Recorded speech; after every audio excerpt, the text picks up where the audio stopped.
عن طريق السحر قدرت تتحكم في نظام حكم دولة أوروبية كاملة، ورئيس الدولة اللي ما كانش يعجبها كانت بتمشيها بإرادته أو من غيرها. لايك ومتابعة بقى وركز معايا. أوروبا في العصور الوسطى كانت أي مشكلة تحصل فيها كانوا بيلبسوها في الصحراء، وبالأخص الحريم، وبسبب إنهم ما كانوش يعرفوا هم مين أعدموا عشرات آلاف الإناث في أوروبا، وكانوا بيختبروهم باختبارات غريبة جدا. كانوا يرموهم في الأنهار والبحار وهم مربوطين بحجر، وكان في اعتقادهم إن اللي تغرق تبقى مظلومة وللأسف ماتت، واللي تطفو على سطح المية تبقى هي دي الساحرة، وساعتها ياخدوها يحرقوها.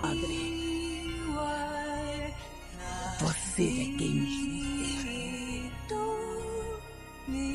Joga.